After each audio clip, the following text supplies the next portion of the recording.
to Gerald the Bossman show. We're here with Dan Devine from The Ringer. Dan is a great writer, man. He has an article you see on his Twitter feed. It's the 7 tiers of the NBA after free agency, man. It's really going to be real nice to read, man. If your favorite team is falling to a tier, we're going to discuss all of it with Dan right here on the Boss Man Show. Dan, what's good, brother? Enjoying my off season now that we finally got to it, man. But yeah, happy to spend a few minutes here with you. Yes, indeed, Dan. Let's talk about the first tier, Dan, in your article, man. Playing for ping pong balls. You hit it so well. The Cavs, the Hornets, the Grizzlies. Now, my one focus on the Hornets. My thing is this, Dan. If you knew you weren't going to pay Kemba the Supermax money, they should have traded him last offseason or last trade deadline to get a true haul for the organization in Charlotte, because now you overpay Terry Rozier as to pay somebody. You have the bad contracts of Nick Batum and my guy Marvin Williams still there. So it's a team going nowhere fast and being irrelevant real quick in Charlotte there. Yeah, it's tough. I mean, it's hard to see it, or it's hard to make that choice too early, right? If you're looking at it and saying we have this all-star player. We drafted Kemba Walker. We developed him. We helped him sort of make it all the way to where when he came into the league, he was a guy with a nice handle and a killer crossover, but 40% shooter, a guy that couldn't knock down the long ball, and then he becomes a legit 25-point-a-game scorer. You don't want to get rid of that guy. You've invested all this time and energy in him. He led you during that one big playoff year they had where they won 48 games, and there's the sense that you got to build around him. You make him the focal point. Everything works around him. But obviously they sort of swung and missed after 2016. They paid Nick Batum. They paid Marvin Williams. They kept that core together, extensions for guys like Cody Zeller and Michael Gilchrist, who just hadn't panned out quite the way they hoped. And so that's your best asset, your best player you sort of have to start looking at him like he's your get out of jail free card. And it's an unfortunate fact of life, but if you're looking at it and saying, how do we get out of salary cap jail? How do we wind up restocking the coffers with young talent, with draft picks to give ourselves a plan B for the future? As unfortunate as it is, you got to take a look at moving your best asset that's going to get you the best return. They opted not to do that. They hung on to Kemba Walker. They decided not to go all the way to the Supermax once he made it to All NBA or even even close to it. And he wound up deciding he wanted to make another decision, go to a different situation for the remainder of his prime. The end result is there's Miles Bridges, there's Malik Monk. They drafted P.J. Washington this year. They bring in Terry Rozier. Maybe there's the outlines of a youth movement there that can get you somewhere exciting, but it seems to me like they're a team that's a few pieces away and probably not going to be in contention for much beyond the number one pick anytime soon. At least the Cavs and Grizzlies have a plan. They have young talent, new coaching, a youth movement. They have key pieces to build around in Memphis with Ja Morant and Jaren Jackson Jr. And you got Darius Garland out there in Cleveland also with Sexton. So you have pieces in Cleveland and Memphis that make you feel like, okay, in a few years they'll be good, following the Hawks track here in Atlanta of the rebuild the Hawks doing it as we speak. Yeah, and also, for Cleveland, they still have one of those chips left to play. I'm not sure exactly what the market is for Kevin Love at this stage. They extended him last offseason. If nothing else, you lock in a price point. You know what he's going to be. He's not going to hit the market for another 3 years, I believe. He's under contract with a 4-year extension, and you know what it's going to cost you. I think the money goes down after a couple of years, so it's still expensive, but it's not going to be in the way that some All NBA caliber guys are going to be getting $44-45 million. He's not going to be at that kind of price range. Still a stretch big man, still a playmaking power forward who can play some center too. So he might be one of those guys. Now that a lot of the big names have moved, guys like him, like Bradley Beal, who are sort of like that next tier down, who might still wind up being the kind of player. If you're a team that says we're maybe one player away. We don't need a super duper star, but we could be one player away from making some real noise in a more wide open NBA than we've seen in a long time. Beal might be that kind of guy you look at, and the Cavs might be able to say, hey, if Kevin Love stays healthy for the first half of the season, we got one of those guys too. We can make a real difference for you. We know what's your bid for. What are you going to be able to put on the table that'll help us in terms of young talent or draft capital. But it really has to start with you got to hit some home runs in the draft. You got to put together a few of those young pieces, and then sort of see where you are in a couple of years' time with your development. Ideally, from a young coach that can sort of put some things together. John Beeline is going to get the chance to do that in Cleveland. James Borrego is going to get the chance to do that in Charlotte. And I think Memphis, they sort of changed everything. Brand new front office, brand new coach, Taylor Jenkins, who had been on Mike Budenholzer's staff in Milwaukee, and they're going to hand the keys over to a couple 20-year-olds, and they got some exciting young talent. I think that their runway to getting back towards sort of being competitive might be a little shorter than those other teams, but still a long way to go. I think that's why those teams, as they go forward this season, everything's going to be about building toward the future. They don't got to worry about wins and losses right now. It's just about getting better. And in your next tier, you have not so bad, but still going to the lottery. I agree with that. The Hawks, Wizards, Suns, and Knicks. The Wizards, if Bradley Beal declines that extension, trying to trade him away from Washington, start all over. And here in Atlanta with the Hawks, I tell the fans here that, hey, yeah, we're young, but when you're young, you're not that very good. It'll be exciting. It'll be a good league pass to watch for the rest of the league, but we won't be that good. We'll still be young and fun, but not that good. Well, and I think they're honestly a team that when I was sort of putting trying to break out the organization of the league, they were pretty close to me to that next tier up of hey, they might be frisky. They might be able to get into that mix for an 8 seed. In part because I believe in the talent that's there. I believe in Trae Young. I believe in John Collins, who, still, he had some national love last year, but still one of the better young players that not a lot of people talk about in the league at this stage.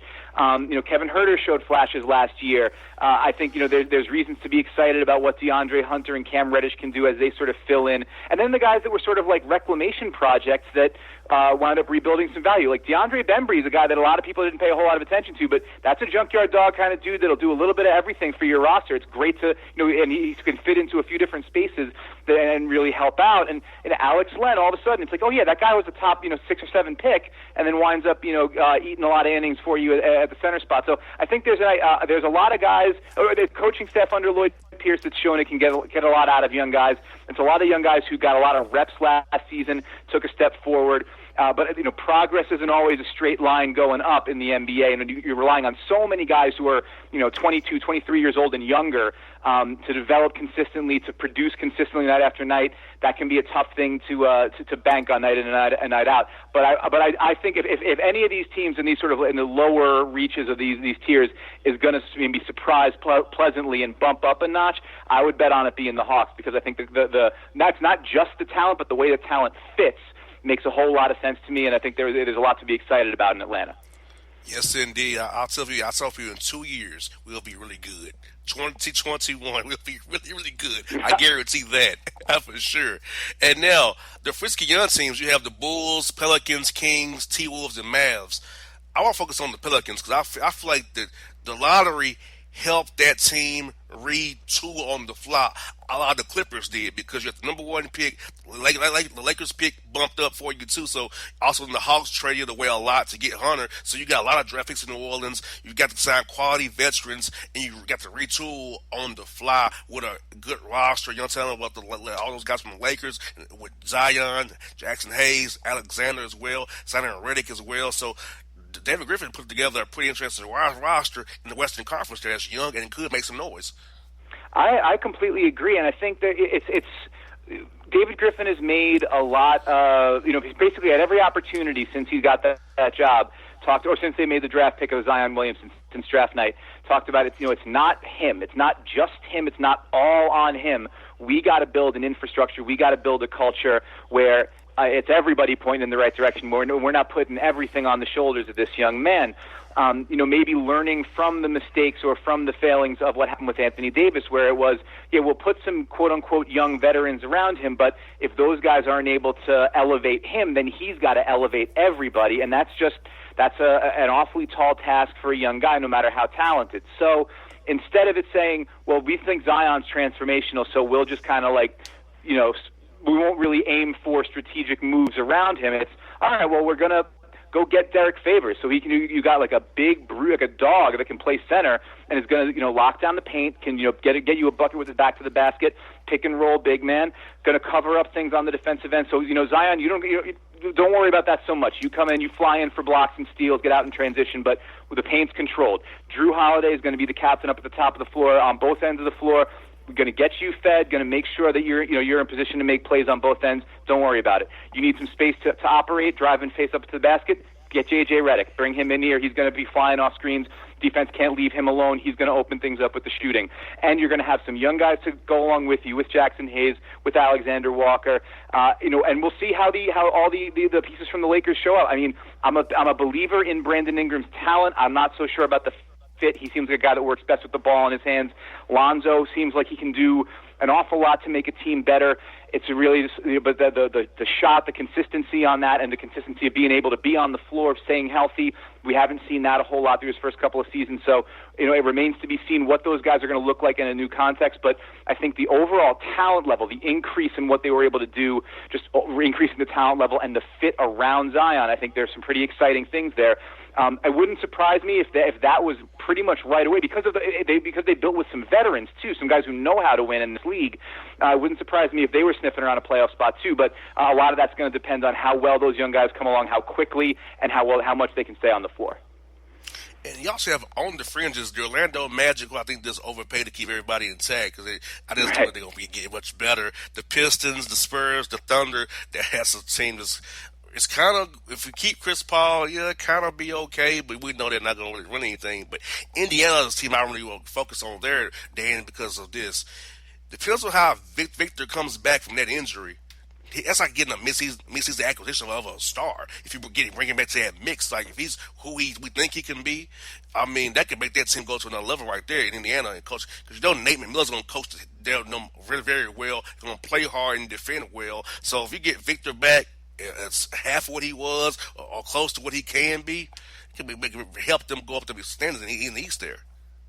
Yeah, they're a fascinating team to me because I think as much as maybe any of the teams that I wrote about, the spread in opinion on them was really wide. There are some people that looked at that and said, like, that's straight up disrespectful to Indiana. Indiana should be up in like the solid playoff teams or even like conference finals, like that with where they've been the last couple of years, winning 48 games, consecutive years, with what the job Nate McMillan's done, the talent they added, they should be even higher. And then I had the responses from some people that said, look at all they lost. It's not just that Oladipo is going to be out for at least half the season.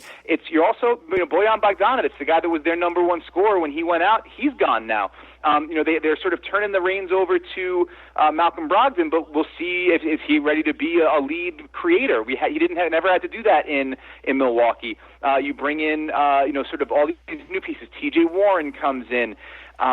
Jeremy Lamb comes in from Charlotte, and there's all this sort of shuffling. And it's we still don't know for sure how well Miles Turner and Domantas Sabonis fit together. There's a lot of sort of moving parts there. But I agree with you. I think that there's if you get Oladipo back, say, the timetable now, and that could shift, but timetable now is they're saying, last I saw was about like December, January. So say he comes back around New Year's, right?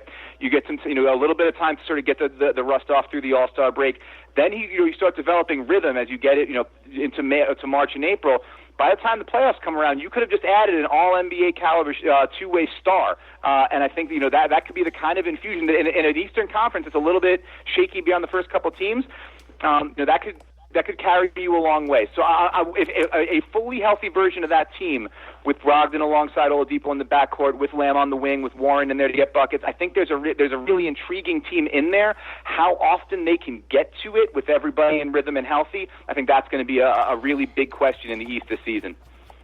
In the playoff teams with questions, you have the Raptors. You also have the Celtics, the Heat, and the Warriors, and the Nets as well. So what's about the Warriors here, Dan? They trade for D'Angelo Russell just to say they didn't want to lose nothing to Kevin Durant for nothing. But you lose Andre Iguodala for it, Livingston for it, of course, as well. But you kind of bring in some French guys, Glenn Robinson a third. You bring in a guy like Cauley Stein as well. You got Looney back as well. So I feel like the Warriors did with the best they could, being hard capped with that Russell trade. But I feel like the Russell is just a piece to trade later. Also, to get ready that with Iguodala, got that trade exception with Andre Iguodala with Memphis. So I feel like they have two pieces to kind of retool again and kind of just be a down year for them if Clay even comes back in March still. But I'm looking at them next year after that with those two pieces. They can really be dangerous once more again. Yeah, I think that's absolutely right. I think it's there. I would never. You're never going to count out a team that's going to be able to go into war night after night with Steph Curry and Draymond Green. You know, like that is an instant offense and an instant defense right there. So there's a certain competitive level that you expect that the Golden State to maintain, but just about everything else is in flux. You know, now there are bodies on the wing now, but almost all of them are unproven. We don't really know yet. I mean, D'Angelo Russell being a starting shooting guard and a night-to-night guarding opposing two guards. You know, we got to see how that works. I don't know. I'm pretty unsure how that's going to play out. Willie Cauley-Stein is he's got all the physical tools you could ask for to be an impact defender, a lockdown center, rim protector, the whole bit. Never really put all that together in Sacramento, and seemed to wear out his welcome there at different times. Put himself in the doghouse, with a variety of different coaches. Maybe some stability in a context alongside stable vets like Steph and Draymond brings the best out of a guy like that. Helps bring along some of those younger guys, the new influx of talent, the rookies they bring in, guys like Jordan Poole and Eric Pascal and so on and so forth as they try to build out, get younger, build out the talent on that roster. But it does feel a little bit like they're sort of in a state of wait and see. See if you get MVP Steph and Defensive Player of the Year Draymond, yeah, maybe you're right back in the mix for a 3 seed or 4 seed in the West, maybe even more. Who knows? But I think for right now, the expectation is like it's going to take a while to figure out what the new normal looks like in Golden State on both ends of the floor, and sort of see where you get to when Klay comes back, and what kind of push you can make, and then set yourself up for the next season and beyond. In that section, the conference finals are bust. Philadelphia, Denver, the Rockets, the Jazz, and the Blazers. I want to hit the Rockets and the Sixers. The Sixers signed my guy Al Horford to a nice contract. I was shocked when he opted out. Dan, I'm like, what are you doing, Al? But when I saw the deal he got, you had something going, brother. More power to you. My man. Good job. So we got the big four of Philadelphia with Ben Simmons, Embiid there, Tobias Harris. To me, it means, Dan, Ben Simmons must shoot more than layups and dunks. He has to, because without Redick there's no space, and without Butler, who's the closer, you need somebody to close now. And can it be Tobias Harris, or can it be Ben Simmons, or Embiid in the post? We don't know. Barry Brown's figured that out. And also with the Rockets, of course, the trade Russ and Harden. I don't see how that works because Russ can't shoot, especially in the playoffs, when teams are going to say, hey, we'll just stack up on James and Darren Russell Westbrook to shoot corner threes, and he ain't gonna like be happy doing that probably. So I see that big combustion fast as well. So what are your thoughts on the Sixers and the Rockets here?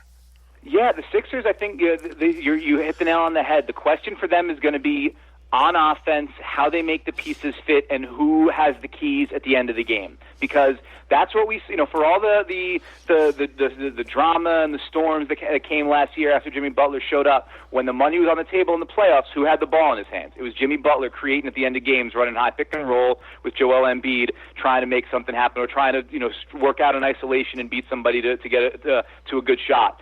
And with Ben Simmons basically like hanging out around the foul line, waiting for offensive rebounds or dump offs. And that, obviously the moving Jimmy Butler in the sign and trade that brings back Josh Richardson, that removes that as an option. And obviously Ben Simmons, the max salary extension that Ben Simmons got, it's, hey, we trust you, we believe in you, we're going to put the ball in your hands, put the keys in your hands.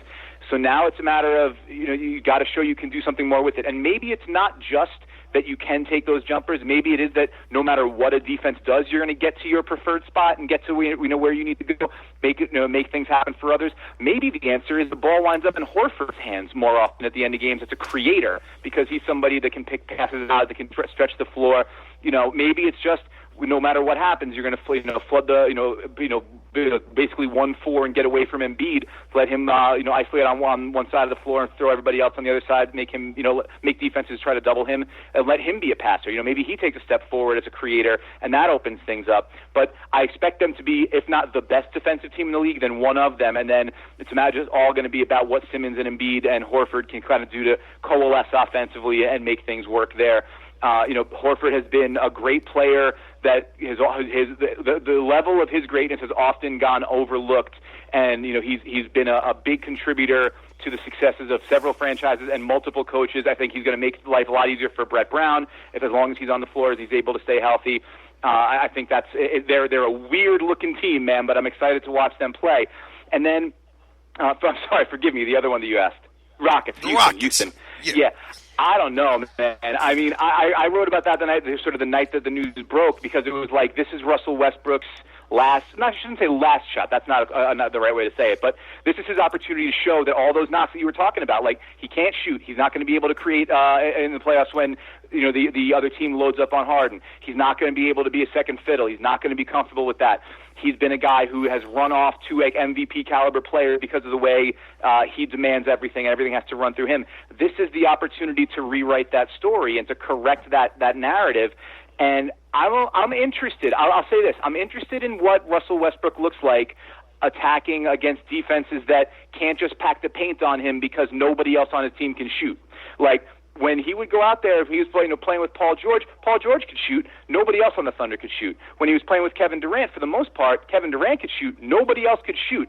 Everybody in Houston can shoot. They're going to have Clint Capella out there setting screens, and then everybody else around the perimeter can, take a kick out and knock down a shot or make something happen off the catch, scramble up a defense. So I wonder if a guy who is already one of the best pick-and-roll creators in the game and already a guy that can dust you off the dribble and get to the basket, I wonder if he plays up even a little bit in that system. I think you're absolutely right to note the question of how he fits alongside Harden, because obviously the more Russell Westbrook has the ball, the less James Harden has the ball. And given how good James Harden is at the ball, I don't know that that's the way you want to go. But I think that the talent is interesting, and the idea that he might not be a fit from a shooting perspective, but the way he creates, specific things he does real well with the ball in his hand as he breaks down defenses might be even better accentuated in Houston. So I think there's a shot that looks a little better on the floor than it does in our mind's eye, and I kind of can't wait to get a look at it. And finally, you have the contenders, the Bucks, Lakers, and Clippers. Well, let's touch on the Bucks and the Clippers here. The Bucks pretty much reloaded up the roster, except for Brogdon, who went to the Pacers. You got Wes Matthews, you brought my man in, Kyle Korver as well, to provide shooting. My thing about watching Coach Mike Budenholzer, I've watched him pretty much get swept out of the playoffs three times, two with the Hawks, but the Cleveland and the Raptors beat them 4 straight games there. So to me, it's another kind of sweep to me as well. So, he doesn't make any adjustment. That's my problem with Budenholzer. He sticks to his system. He doesn't adjust to anything. And so, if you get a series like Philadelphia or even a Boston or Indiana, it could get tough. He's not going to make any adjustments. He's going to believe in his system. And I feel like that the coaching piece is what I worry about with the Milwaukee Bucks. Not so much the talent piece. And the Clippers, of course, you got Kawhi and Paul George, the heights of the century, how Kawhi played everybody solid. So I told people dancing, look here, Kawhi didn't prove that the guys you hear bloviating on TV don't know what they're talking about. They just guessing. They just proved it right there with Kawhi. So, what's your thoughts on the Clippers and the Bucks as well? Yeah, I mean, the Clippers, I mean, you're absolutely right that they have most of the core of a team that was one of the best surprises in the league last year, right? Like, they bring back Lou Will, they bring back Montrezl Harrell, Landry Shamet comes back. They have so much of like all of these sort of complementary pieces that you'd want to put around legit star talent, and then they go get two of, I don't know how, was it 2 of the 3 or 4 best two-way players in the sport, and at a time when what wins titles more than anything else is these wings that can create, get to their own shot, create efficient offense, and lock up defensively. You need these guys. This might be the best pair of Dobermans that we've seen since Jordan and Pippen on the court. And so the idea of the way it can all fit together, I'm really interested in how that can look. The only question for me is just how much those guys play. Paul George just had surgery on both of his shoulders. The first word was he might miss the start, might miss training camp. Now it's he might miss time into the season. Kawhi Leonard, obviously, last season coming back from his quad injury, the issue was load management. He played 60 games, and had sort of more limited minutes at different times. It's all worth it when you get to the playoffs, but in a situation as tight as the West might be, Seeding can matter so much, and home court advantage can matter so much, and matchups are such a big issue. So how much those guys play, how much they play together, I think the fit on the court is going to be fantastic. Only question I have is just, are they going to miss some time, and could that wind up hurting them in seeding, which could then hurt them down the road? And the Bucks, I hear what you're saying with Budenholzer. I think he addressed that a little bit last season in the playoffs. I'm thinking specifically of when he started switching those screens against Boston. The first game, the Celtics come out and carve him up with Al Horford in the pick and pop. All of a sudden, the defense that looked so good all season looked like it was going to get sliced up no matter what. And then he starts having his guys, go out there, use their athleticism, use their length, instead of dropping back on every screen, switch it out a little bit. And all of a sudden, the passing lanes and the rhythm that Boston was able to find, Kyrie Irving couldn't get anywhere, Al Horford couldn't create anywhere. And then you're creating turnovers, you're getting out in transition, and before too long, Giannis just breaking through every time. So I think that there's, now it didn't work out against Toronto, but I think that was more a situation of that was the one guy in Kawhi Leonard who could both check Giannis straight up and go get you points on the other end. Like there really aren't. It's basically created in a lab to bust up what the Bucks were last year. That dude just left the conference, and so I'm interested.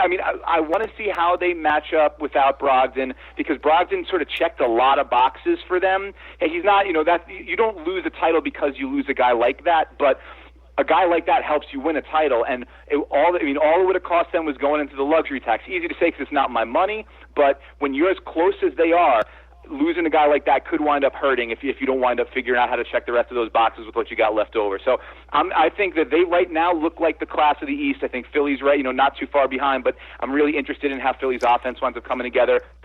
And then, the Clippers, it's crazy. It feels so wild to say this after, a lifetime of watching the Clippers beat Charlie Brown and, try to go kick the football and have it get pulled away from them. But exactly. The Clippers right now look like they're in the best position to win the NBA championship, any team in the NBA, and that's where we find ourselves after wild offseason. I feel bad for Danny is Ralph Lawler. All those years of pain, and when he retires, look what happens. Seriously, yeah. Yeah, he sacrificed so the rest of the Clipper Nation can live. So, hopefully they find a way to get him back on the mic for some portion of the season and get the statue up there outside Staples before too long. Yes, indeed. Well, Dan, this has been great, brother. We'll do this again real soon, man. Talking ball, which I love your work up the Ringer on Twitter, man. You're a great follower, man. Thanks again for your time today, buddy. Oh, my pleasure. Enjoy your summer, everybody. Take care. All right, folks, that Dan Devine from the Ringer on the Bossman Show. For all your photo, video, and voiceover needs, check out the fine folks at Blueberry Productions. They will take good care of you. If you don't believe me, you can see for yourself. Check out their work at blueberryproductions.tv, the Facebook page, Blueberry Productions, also a Vimeo page, a YouTube page, and it's Blueberry, BLUBERRY, Prod on Twitter. Check them out today. Blueberry Productions, great people, great work, great service. Hey there, your yard took a real beating this summer. Luckily, Scott's Turf Builder Winter Guard has your back. Just feed your grass with Scott's again this fall when the air is cool and the soil is warm. It's the perfect time to give your lawn a boost. If you do, Winter Guard will give your yard the nourishment it needs to help weak, thin grass recover and support root growth, giving you a greener, more resilient lawn both now and next spring. Guaranteed. Grab a bag of Scott's Turf Builder Winter Guard today. You'll be back to barbecuing in no time. This is a Scott's Yard. Hey parents, we all try to be extra careful with our children in the car, but then we get an important call or text. Remember, our children are watching. Make every drive a good example. Be in the zone. Turn off your phone. Visit childrenshospital.vanderbilt.org/BITZ to learn more about our teen driver safety program. Brought to you by Monroe Carroll Jr. Children's Hospital at Vanderbilt, the Ford Motor Company Fund, and the Allstate Foundation. Hello, my name is Travis Williams, President and CEO of Academics and Athletic Consulting, focusing on educating and empowering tomorrow's collegiate athletic leaders. My passion is for the education and genuine concern and care for today's student athlete. It's the centerpiece of my life's work. A college education, both in and out of the classroom, is a truly rewarding benefit. For more information on AAC, you can go to www.academicsandathleticsconsulting.com. Once again, www.academicsandathleticsconsulting.com. academicsandathleticsconsulting.com, or you can follow me on Facebook at Academics and Athletic Consulting, or Twitter at Coach T Will 24, or Instagram Travis L. Williams 24, or you can call me at 404-542-6079. Once again, AAC is very proud to partner with J.R. McHenry of the Bossman Radio Show, covering sports and entertainment across the country. Please tune in weekly for informative, entertaining, and expert analysis on today's sports and entertainment topics. Thank you. Hip-hop fans, I got a great album for you. The debut album from Family Grind ENT, True Speech and 313 Fresh. We're going to give you 2 discs, 33 songs of pure, genuine hip-hop. Album is available on iTunes, Amazon, Google Play, illstreetrex.com, and streaming live right now on Rhapsody, Beats Music, Spotify, Xbox Music, Slacker Radio, and SoundCloud. Check them out today. True Speech and 313 Fresh. Family Grind ENT. Believe in it. Get it. A gorgeous tan from Suntan City gives you an inner glow that relights the fire when you run into your first crush. Vicky, who was that? An old boyfriend. Lucky you just tanned at Suntan City. Lucky he's single. We're doing lunch tomorrow. Won't be single for long then. During Tour of the City, try all 5 tans, including spray tan, for just $4.99. Restrictions may apply. Click to buy now. When you're a teen, you finally get to make some of your own decisions. Who are you going to hang out with? What do you want to be? Are you going to glance at that text while driving? Remember, a split second is all it takes for something tragic to happen. Be in the zone. Turn off your phone. Visit childrenshospital.vanderbilt.org/BITZ to learn more about our teen driver safety program. Brought to you by Monroe Carroll Jr. Children's Hospital at Vanderbilt, the Ford Motor Company Fund, and the Allstate Foundation. It's maybe the night that my dreams might let me know. All the stars are closer. All the stars are closer. Tell me what you gonna do to me. Confrontation ain't nothing new to me. You could bring a bullet, bring a sword, bring a morgue, but you can't bring the truth to me. Alexa, play Kendrick Lamar and SZA. Okay. Maybe the night that my dreams might let me know. All the stars are closer. With Amazon Music, a voice is all you need. Get tens of millions of songs. Download the Amazon Music app today. Yeah, it's your man JC, the host with the most, baby, and it goes down each and every Saturday night right here in the city of Memphis. That's right, y'all. It goes down at Clicks Sports Bar Memphis, baby. 3705 Malco Way, Memphis, Tennessee, 38125. Come out and join us, the Three Kings, each and every Saturday night for the livest karaoke in the city. Everybody gets in free till 10 p.m. Only $5 after. Great food. We got drink specials. We got all kind of games, man. We got the pool tables popping. Whatever you want, we got you, man. Come on out. Have a good time with us each and every Saturday night. That's Clicks Sports Bar, Memphis. All right, folks, back here on Gerald the Boss Man Show here with Aaron Lemon of BearReport.com, covering Chicago Bears. And the training camp's going on strong in Illinois right now, and Aaron's out there doing his thing. Aaron, how are things with you, man, up in Illinois, man, in Bear Country? Oh, doing all right. I'm just glad football's finally back. It seemed like an extremely long off season, so it's finally good to be talking some football and something to actually talk about, right? Yes, indeed. And I know for you guys, man, how it ended had to suck, man. Like, you know, the double doink things that probably stuck with you guys all the whole offseason. Probably the players sick of talking about it, hearing about it. I read where Matt Nagy was showing the video of the game all offseason long to kind of keep it fresh on their minds. So how did the guys react to the coach keeping on showing them that bad memory of what went on? I think the big thing, especially with the locker room and what Matt Nagy's really preached the entire time he's been in Chicago over this last, year plus, is you can't get too high and you can't get too low. And, mistakes are going to be made. I mean, I think a lot of people kind of assume the Bears weren't really going to be that good last year, maybe take a step up. I don't think many people saw them at 12-4. But I think the big thing is just not making the same mistake twice. And, it showed a lot. The Bears have always had a tendency to hold on to players a little too long, and I think it showed a lot from Ryan Pace, especially their general manager, to really say, hey, we made a mistake with Cody Parkey. It's time to move on. And, that they still don't have it solved yet. So it'll be very interesting to see how it goes. I mean, the locker room's a tight-knit group. I mean, they supported Parkey throughout the entire year, through his highs and his lows. I mean, obviously his lows were a lot worse, but I think that overall it's a situation where obviously they've got to get the kicking position figured out. I mean, that's really what this comes down to. But I think it's just kind of a reminder, and this is something that Nagy's been preaching really all offseason. And, last year was well and fine, and, they were 12-4, and they made the playoffs and won the division. But that doesn't mean anything going into 2019. So I think that's really kind of the big key is as well as they did last year and as up as maybe they look as the team right now, it doesn't mean anything as soon as the games start being played week one. I mean, everybody's 0-0. And Aaron, who is battling for that position at kicker? I know it's a season I read on Football Talk of Robbie Gould wanting to come back to Chicago, which now he's with San Francisco. They gave him a new deal there. So who are the guys battling for this position? And I know the games are probably going to decide who makes the roster, but who are you hearing is probably the favorite in that role right now? Well, right now you have Eddie Pinheiro, who pretty much outright won the job in Oakland last year before I think he tore his groin or had a groin issue, and they put him on IR and ended up signing Daniel Carlson after he was cut from the Vikings. And then they also have Elliott Fry, who did pretty well in the AAF. So right now I think it's pretty even. I mean, they've both they're alternating days. They've had 4 days of camp so far, and basically they've both missed one kick the first time they've kicked and missed 2 kicks the second time. So it's just one of those situations where I think it's pretty even right now.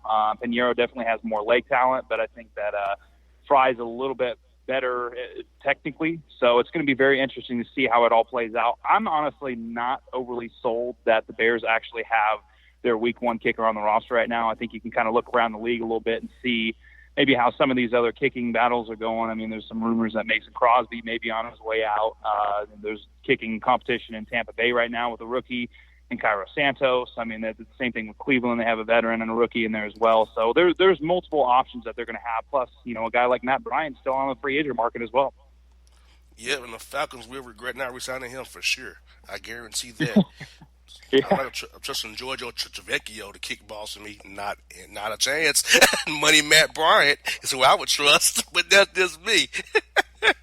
Yeah, the whole Matt Bryant thing's a little weird to me. I mean, I mean, he still was pretty good last year. I mean, I understand to a certain extent, age and all that stuff plays into it, but as we've seen with guys like Vinatieri, I mean, some of these guys can kick into their, mid to late 40s. So I don't know. I guess we'll see. I don't have as much confidence as maybe some fans do in their kicking situation right now. But I mean, like Ryan Pace has said, they got to get it figured out. And what's the feeling about Mitch Trubisky going into year 3, having the same coach on offense 2 years in a row to get more immersed in Matt Nagy's system? So, what are you guys feeling about him and his progress going into year 3, leading the Bears hopefully to more bigger and better things than this year's going forward? Well, I think the big thing is just kind of looking what he did last year. I mean, the progress was substantial versus year 1 with John Fox. I mean, obviously they're going, like you said, into year 2 with Matt Nagy and then that offense right now. And usually that's when there's a big step taken. And I think obviously that step has to be taken, especially when you account for how Deshaun Watson's looked. And obviously Patrick Mahomes won MVP last year. So it's one of those situations where, I mean, he's got to take a big step. And, at least all the reports coming into camp were that he was making those steps. And I think a lot of it's mental. I really do. I think part of it was him kind of accepting his role of actually being, a starting quarterback in the NFL, gaining the confidence. His leadership's come a long way.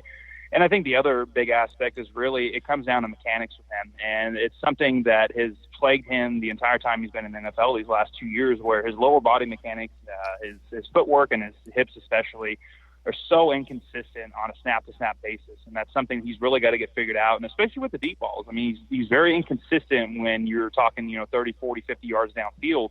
He's got a good arm, but the problem is sometimes he likes to use the arm a little bit too much, and the mechanics kind of go with it, same thing with footwork. So I think really just establishing more consistency is going to be a big thing for him, because he had those moments last year where he looked outstanding. I mean, the Tampa Bay game, he looked great in. The Detroit game, he looked great in.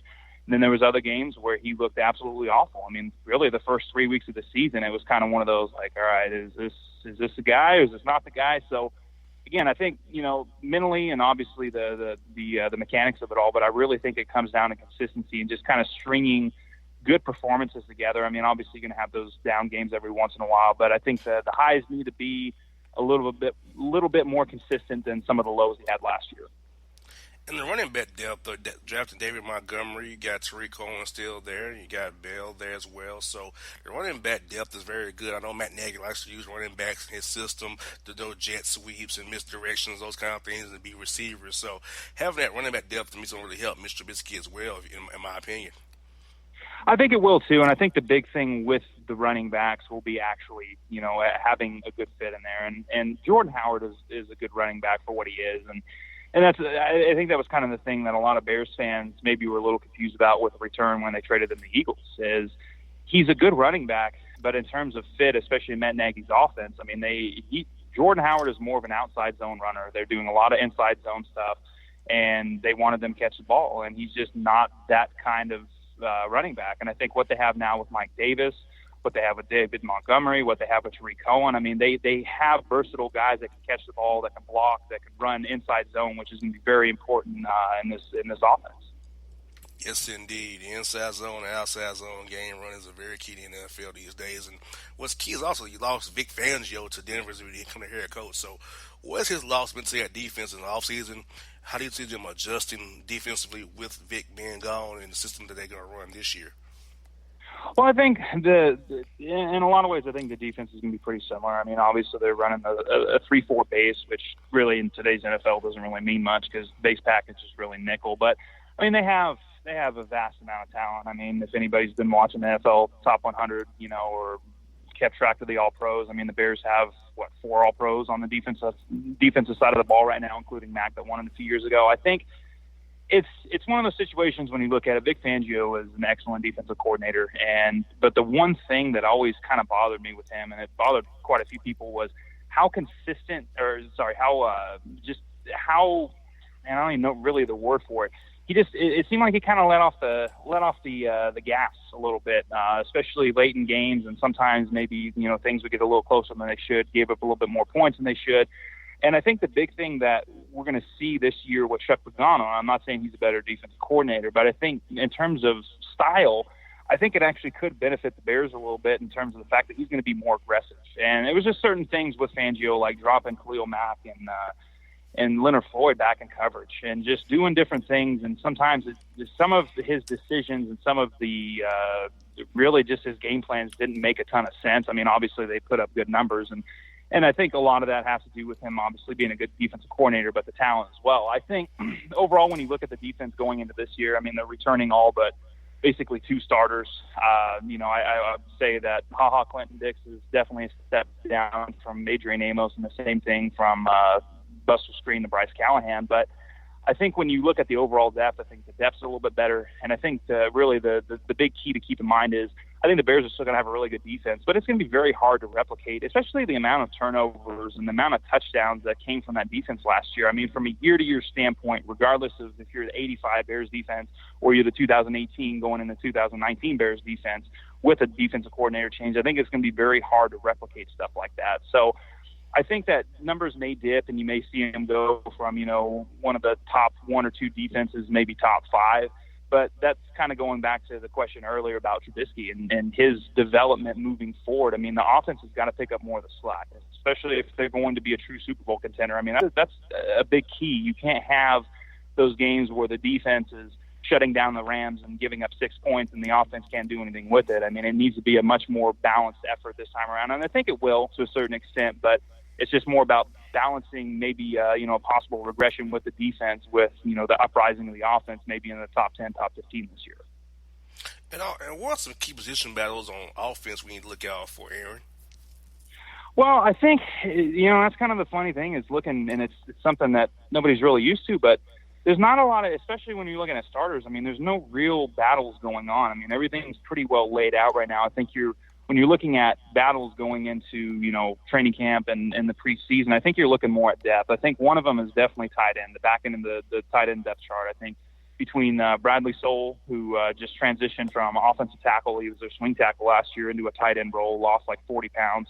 And then, between him and some of the undrafted free agents they got, Ian Bunting's been showing up the first few days. Dax Raymond's another guy that was kind of one of their big key, undrafted free agents. And then I think looking at receiver, I think it's just more of the overall depth that they have at the position has been unreal this year, and just kind of seeing how that goes. And then defensively, I mean, there's really, I don't know if there's really that many battles, because when I'm looking at the roster, at least in my opinion, I see probably 46 to 47 roster spots, obviously barring injury, that are going to be really kind of locked in already. And I think it's really going to come down to those last few guys that maybe aren't really even active, on game day when they have the 46 guys that are active. So outside of that, I mean, obviously the real obvious one at this point would be kicker. But outside of that, I mean, they're looking to be in pretty good shape, at least on paper. Yes, indeed. And last one I got for Aaron is this. What are you thinking of this year for the Bears? 11-5, 10-6, 12-4 again? What's your gut tell you about what you see from this roster and Matt Nagy so far? Well, I think I do think the Bears are going to be better this year, but they're also, at least on paper, I think they're going to be in a little bit tougher division, because I don't think Green Bay is going to have quite as big of a down year. I think Minnesota's going to be a little bit better. And overall, I mean, their schedule is just tougher. So the number I keep coming back to, even though, like I said, I think they'll be a better team overall, is I think 11-5 seems pretty fair. I think they can win the division with that. I think the NFC is going to be so competitive to where I think 11-5, I don't think it's out of the question that they could still get a first-round bye, and I think that should really kind of be the goal. Get a first-round bye, win a playoff game at least. I mean, I know a lot of people think it's Super Bowl, but obviously we all know how hard it is for a team to win the Super Bowl. I mean, 1 out of 32 teams win it. So getting the playoffs and winning a game would be good, but 11-5 seems to really be that number that I keep coming to every single time I look at the schedule. I hear that, man. Well, hey, we'll keep an eye on it as the Bears go through the season. We'll definitely call you again, Aaron. You did a great job, man. I told you off there, I love your work, what you do with BearReport.com and your work on Twitter, man. You do a great job covering this team.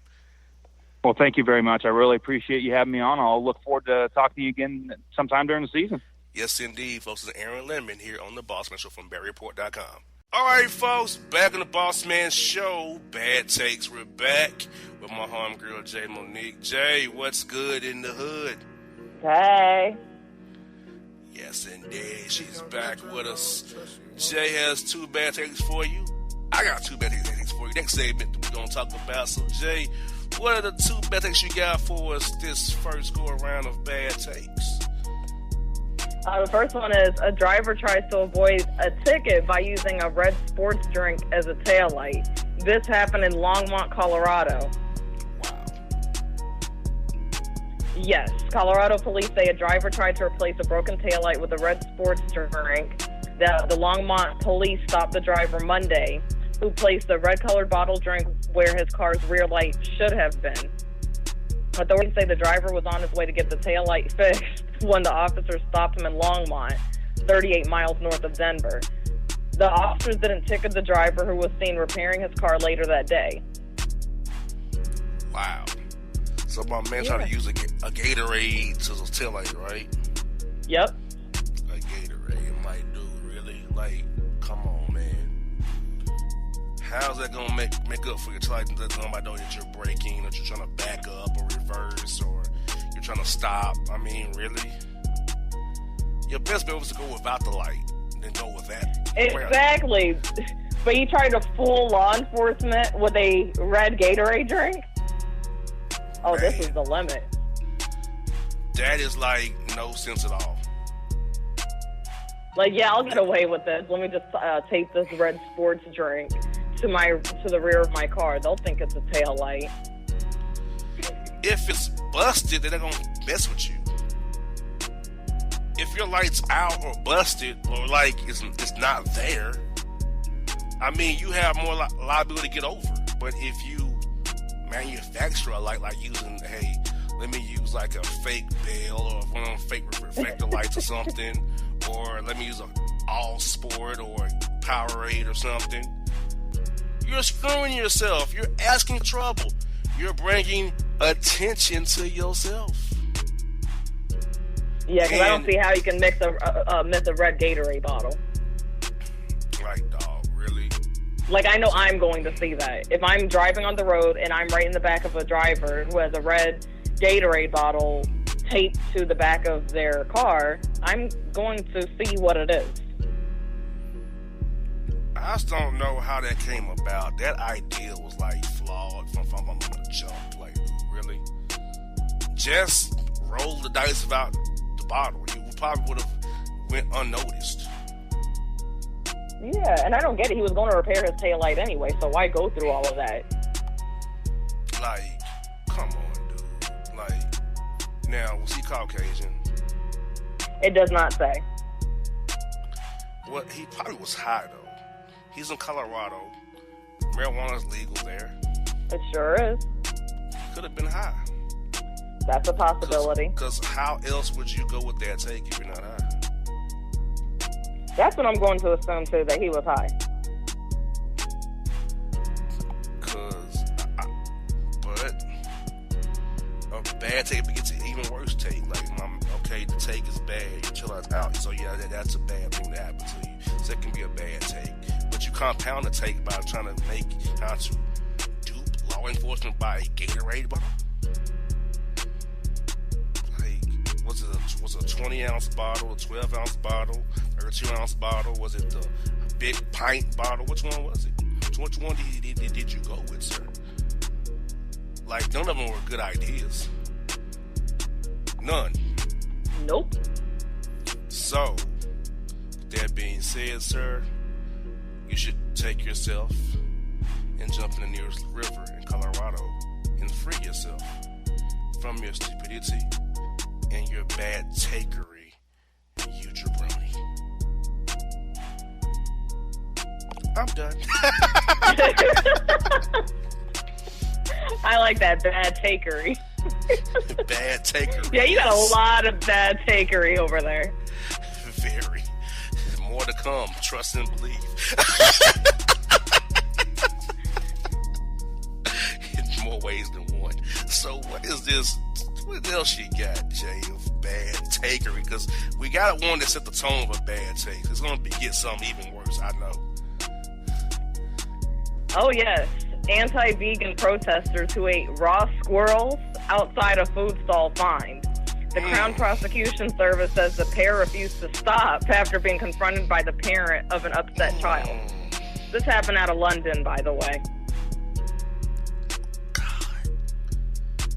And they're the ages of 22 and 29 years old. They began biting chunks out of the dead animals in protest at a vegan stall in Soho, London. The parent of an upset child asked the pair to stop, but they continued their protest at the Soho vegan food market. Footage of the incident showed one of the protesters wearing the animal's carcass around his neck before being handcuffed and led away by police. The pair were both found guilty of a public order offense at City of London Magistrates Court in order to pay fines. That is just despicable. Hope they get rabies, first of all. Yeah, because that's nasty. Raw squirrels? I don't even understand when these Appalachian people eat squirrels, and I don't understand it. I don't get frogs. I don't get squirrels. I don't understand why they eat crickets and grasshoppers. I don't get these things. I don't know why there are things.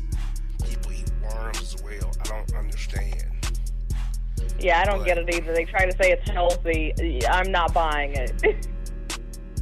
No, I'm not buying it either. If you hang out in dirt, I don't want to eat you. If dirt's your domain, I don't want you. And if you eat nuts and whatever you can find in your squirrel, I don't want you. Nah, I'm good. Like, you're protesting, being a vegan, protesting your body. How are you protesting? You're eating a form of meat. So how's it a protest? I think because they're anti-vegan protesters. So they're protesting against the vegans. Wow, I didn't know. So they're straight up meat eaters. They're carnivores.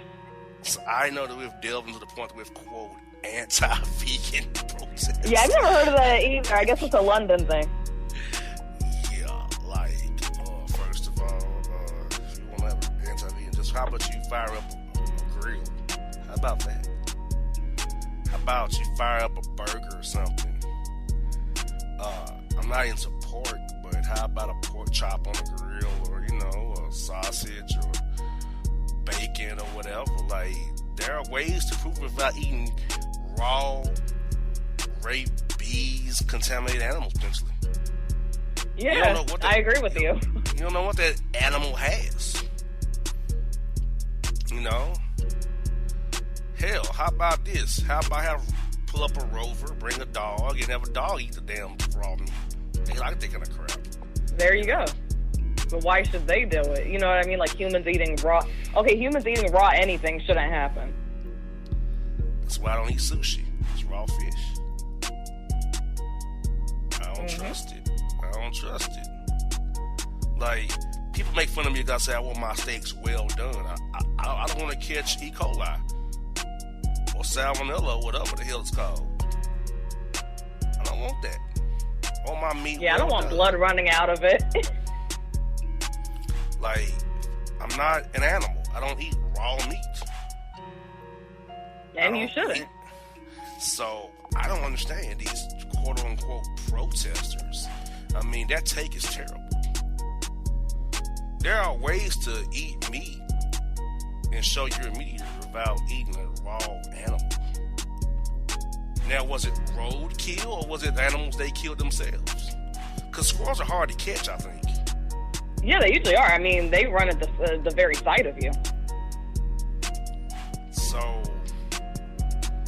I'm not understanding how they how that came about.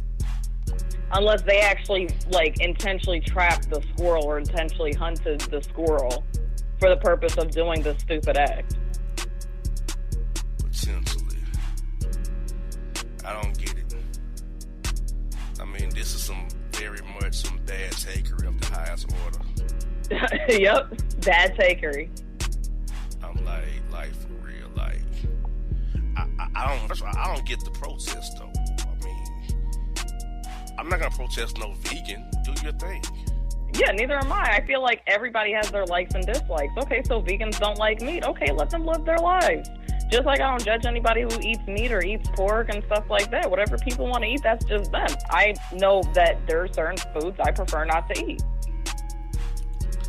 Like, much as I hate Walmart, I'm not gonna protest Walmart. Much as I hate it, I'm not gonna protest it. Right. If there are people who want to go shop at that godforsaken store, they can. Of course. I was going to be one of them. And I must say, Jay, okay, this is before I get to another segment, but this is on Tell Me Alive. Oh, Lord. Walmart is promoting, they're offering, quote-unquote, free eye exams in 2-for-1 frames. I'm like, oh, my God. Walmart glasses. That about tore me up the shreds. Come get your back to school free eye exam in 2-for-1 frames. I about lost my mind. I bet you did. And if anybody gets that, I'm okay. I'm not gonna call you a loser, but you're not a winner. That's how I say that. You're not a winner. I won't call you a loser, but I'm gonna say you're winning. But yeah, like, I don't protest that store, or their sales.